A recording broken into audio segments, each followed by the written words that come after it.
Hello everyone. आज का जो हमारा टॉपिक है वो है डिप्रेशन इन फ्रीजिंग पॉइंट। ये हमारे पास नेक्स्ट कोलिगेटिव प्रॉपर्टी है। कोलिगेटिव प्रॉपर्टी हमने डिस्कस करी थी। ऐसी प्रॉपर्टी सॉल्यूशन की जो number of moles of solute के ऊपर डिपेंड करे, ऐसी प्रॉपर्टी जो होती है सॉल्यूशन की उसको हम बोलते हैं कोलिगेटिव प्रॉपर्टी। वो हमने देखी थी 4 टाइप की होती है। फर्स्ट हमने डिस्कस की थी relative lowering of vapour pressure. Second हमने देखी है elevation in boiling point. Third जो हमारे पास कोलिगेटिव प्रॉपर्टी है वो है डिप्रेशन इन फ्रीजिंग पॉइंट।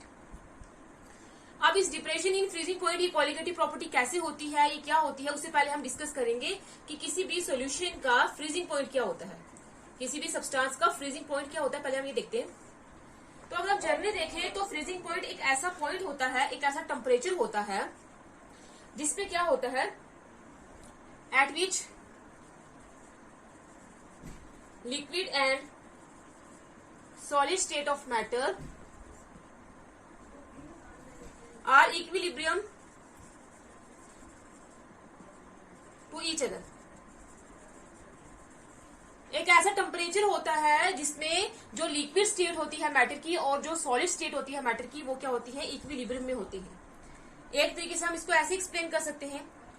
और एक फ्रीजिंग पॉइंट और अगर हम इसको एक्सप्लेन करें तो और हम कैसे एक्सप्लेन कर सकते हैं, एक ऐसा टेम्परेचर होता है freezing point, temperature at which solid and liquid states of matter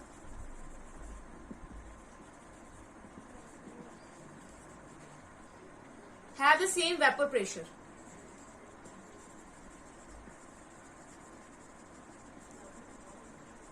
या फिर हम ऐसे भी एक्सप्लेन कर सकते हैं कि ऐसा टेम्परेचर जिसमें जो सॉलिड और लिक्विड स्टेट होती है मैटर की, उनका जो वेपर प्रेशर होता है सेम होगा, उस टेम्परेचर को हम बोलेंगे वो हमारे पास क्या है, फ्रीजिंग पॉइंट है। उस टेम्परेचर को हम उसका क्या बोलेंगे कि क्या है, वो हमारे पास फ्रीजिंग पॉइंट है। हम एग्जांपल लेकर डिस्कस करते हैं। जैसे हमारे पास ये 2 कंपोनेंट है, ये 2 हमने लिए हैं, एक लिया है लिक्विड वाला पार्ट, एक लिया है सॉलिड पार्ट। ये है हमारे पास लिक्विड और ये है हमारे पास सॉलिड।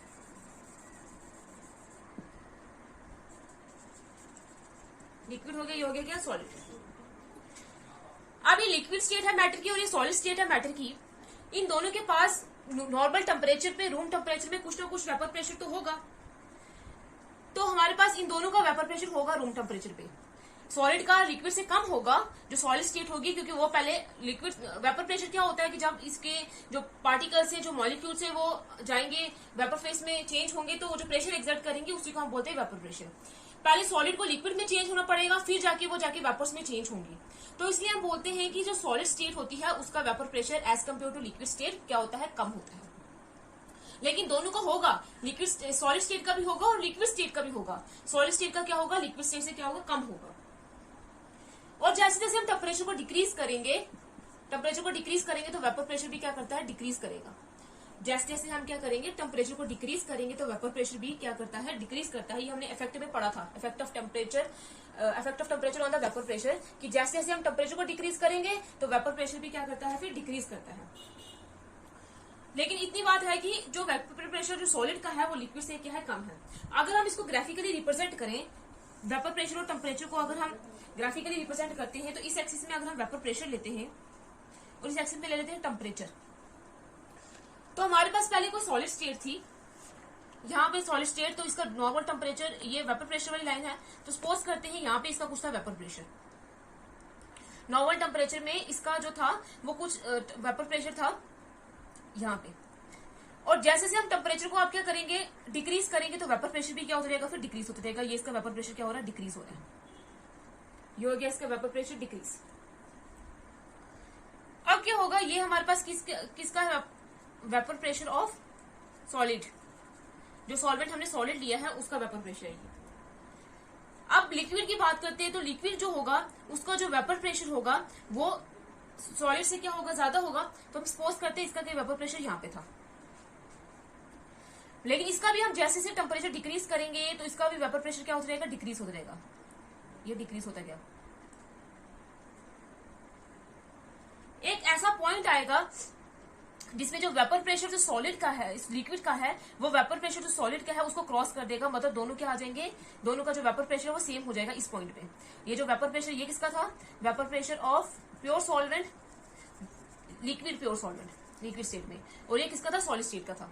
तो क्या होगा, हमारे पास एक ऐसी स्टेज आएगी कि जिसमें जो वेपर प्रेशर लिक्विड का है वो सॉलिड को क्या कर देगा, क्रॉस कर देगा। मतलब जब इन दोनों का वेपर प्रेशर क्या हो जाएगा, सेम हो जाएगा। ये जो टेम्परेचर है, जब क्या होगा, वेपर प्रेशर सेम हो जाएगा, सॉलिड और लिक्विड है, उसी को हम क्या बोलते हैं, फ्रीजिंग पॉइंट बोलते हैं। तो ये हमारे पास किसका फ्रीजिंग पॉइंट होगा, फिर प्योर सॉल्वेंट का। तो प्योर सॉल्वेंट का हम किस टेम्परेचर में फ्रीजिंग पॉइंट है, हम इसको लेते हैं टीएफ। फ्रीजिंग का तो टीएफ लेंगे और ऊपर नॉट लगा देंगे, क्योंकि ये हमने लिया है प्योर सॉल्वेंट का, और प्योर जब भी हम चीज लेते हैं तो किसी इंडिकेट करते हैं नॉट से। यह बात होगी सॉलिड स्टेट की और लिक्विड स्टेट की। अब हमने क्या करना है, एक सोल्यूशन बनाते हैं जिसमें सॉल्वेंट था, उसमें हमने ऐड करा सोल्यूट, और वो सोल्यूट ऐड किया जो नॉन वोलेटाइल है। जब हमने इसमें सोल्यूट ऐड करा तो अब क्या होगा, जब हम कोई सोल्यूट ऐड करते हैं, वो भी नॉन वोलेटाइल सोल्यूट करते हैं, तो हमने देखा है कि सोल्यूशन का वेपर प्रेशर और क्या करता है, डिक्रीज करता है, क्योंकि लिक्विड के सरफेस पे जो ये सरफेस होगा उसके साथ साथ नॉन वोलेटाइल सोल्यूट के पार्टिकल्स भी आ जाएंगे जो वेपर फेस में चेंज नहीं होंगे। इसलिए हमारे पास जो सॉल्वेंट के कम पार्टिकल्स जो वेपर फेस में चेंज होते हैं, उससे प्रेशर जो है वो कम एक्सर्ट होता है।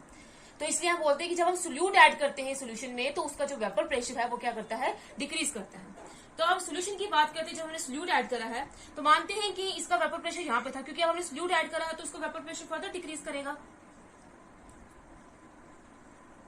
तो यहाँ पे था इसका वेपर प्रेशर। तो अब जैसे टेम्परेचर को डिक्रीज करेंगे तो इसका वेपर प्रेशर और डिक्रीज होगा, ये डिक्रीज होता गया होता गया होता गया।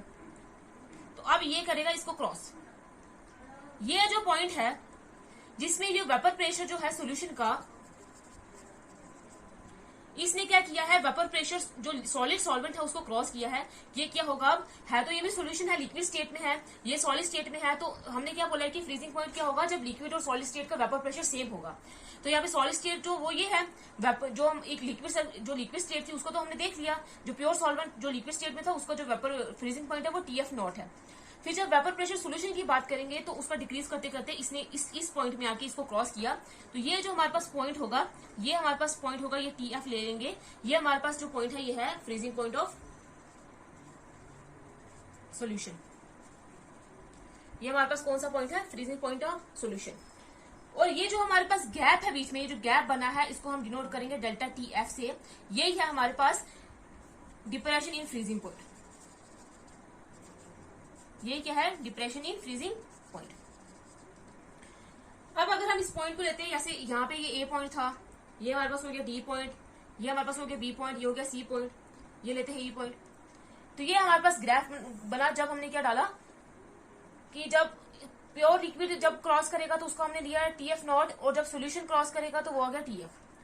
ये जो हमारे पास, ये हमने देखा कि जब हम क्या करें, सोल्यूट ऐड कर रहे हैं किसी भी सोल्यूशन में, अगर हम सोल्यूट ऐड कर रहे हैं, जब हमने क्या करा है, नॉन वोलेटाइल सोल्यूट जब हम सॉल्वेंट में ऐड करेंगे और सोल्यूशन बनाएंगे, तो हमने क्या देखा कि उसका जो फ्रीजिंग पॉइंट है वो डिक्रीज करेगा। Freezing point of the solution decreases. Freezing point solution का है वो क्या करेगा, डिक्रीज करेगा as compare to pure solvent. Pure solvent का भी डिक्रीज करेगा, लेकिन इसका ऑलरेडी कम है तो ये टेम्परेचर के साथ साथ और क्या करेगा, डिक्रीज करेगा। और जब हम सोल्यूट ऐड कर रहे हैं तब वो क्या करेगा, और डिक्रीज करेगा as compare to pure solvent. ये हमारे पास कर्व जो बनी है, इसमें से जो कर्व बीसी है, ये होगी कर्व किसकी, ये वाली जो कर्व है ये हमारे पास है, क्या बता रही है हमें, फ्रीजिंग पॉइंट बता रही है किसका, प्योर सॉल्वेंट का। और ये जो हमारे पास कर्व है ये हमें क्या बता रही है, फ्रीजिंग पॉइंट बता रही है किसका, सोल्यूशन का। जो टेम्परेचर ये है टीएफ, ये है फ्रीजिंग पॉइंट सोल्यूशन का, और ये टीएफ नॉट है फ्रीजिंग पॉइंट है सॉल्वेंट का। ये जो गैप है जिसको हमने बोला है क्या है, ये डेल्टा टीएफ, जिसको हम क्या बोलेंगे, डिप्रेशन इन फ्रीजिंग पॉइंट। तो हमने ये देखा कि जब हम कोई नॉन वोलेटाइल सोल्यूट को ऐड करते हैं किसी भी सॉल्वेंट में, तो उसका जो फ्रीजिंग पॉइंट है वो डिक्रीज करता है, और इसी डिक्रीज को हम क्या बोलते हैं, डिप्रेशन इन फ्रीजिंग पॉइंट। और एक तरीके से हम इसको लिख सकते हैं, delta TF is equal to TF naught minus TF. Delta TF is equal to TF naught minus TF. ये हमारे पास क्या है, डेल्टा टीएफ क्या है, depression in freezing point. TF क्या है हमारे पास, फ्रीजिंग पॉइंट प्योर सॉल्वेंट का, और टीएफ जो है हमारे पास फ्रीजिंग पॉइंट है इसका सोल्यूशन का। तो ये हमारे पास जो डिफरेंस होता है फ्रीजिंग पॉइंट के सोल्यूशन के और सॉल्वेंट के बीच में, इसी को हम क्या बोलते हैं, डिप्रेशन इन फ्रीजिंग पॉइंट, इसको दो तरीके से एक्सप्लेन कर सकते हैं हम। एक तो ये कि जो हमारे पास जब ये हम नॉन वोलेटाइल सोल्यूट ऐड करते हैं सोल्यूशन में, तो उसका जो फ्रीजिंग पॉइंट है वो डिक्रीज करता है, उसी को हम बोलते हैं डिप्रेशन इन फ्रीजिंग पॉइंट। या फिर ये कि जब हम क्या करते हैं, जो डिफरेंस होता है वेपर, ये जो हमारे पास फ्रीजिंग पॉइंट का प्योर सॉल्वेंट और सोल्यूशन के बीच में, जब हमने उसमें नॉन वोलेटाइल सोल्यूट ऐड करा है, वो क्या होगा उसका डिप्रेशन इन फ्रीजिंग पॉइंट। ये था हमारे पास डिप्रेशन इन फ्रीजिंग पॉइंट। पहले हमने फ्रीजिंग पॉइंट देखा कि क्या होता है, टेम्परेचर जिसमें जो लिक्विड और सॉलिड स्टेट मैटर की होती है वो इक्विलिब्रियम में होती है। अब हमने ये तो देख लिया, अब हम ये देखेंगे कि ये जो डिप्रेशन इन फ्रीजिंग पॉइंट है ये कोलिगेटिव प्रॉपर्टी कैसे है। तो नेक्स्ट है हमारे पास depression in freezing point as a colligative property.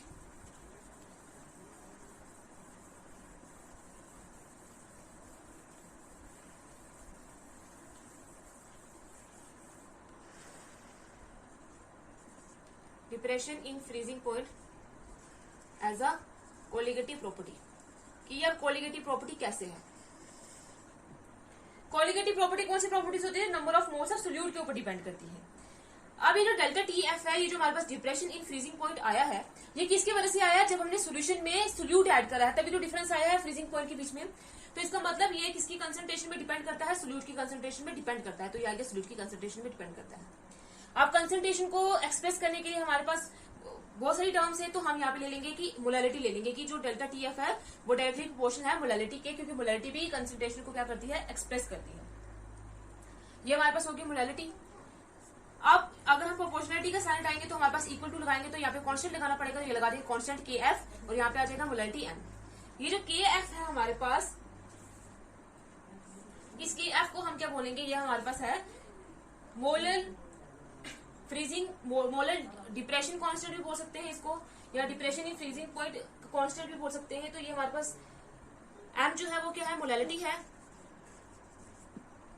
Delta T F क्या है, डिप्रेशन इन फ्रीजिंग पॉइंट, और के एफ क्या है, मोलर डिप्रेशन कांस्टेंट।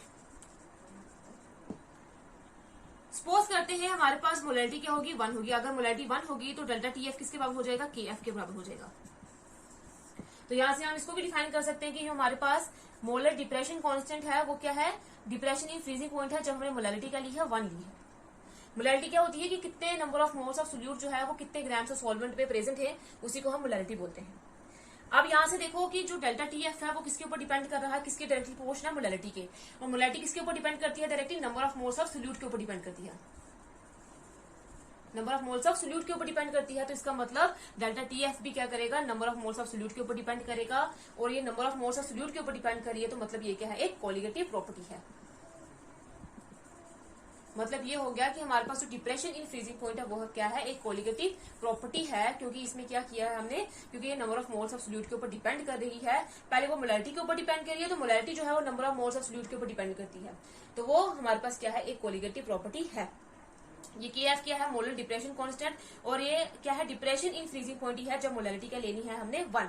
मोलैलिटी जब यूनिटी के बराबर होगी तो हमारे पास मोलर डिप्रेशन कांस्टेंट क्या होगा, डिप्रेशन इन फ्रीजिंग पॉइंट ही होगा।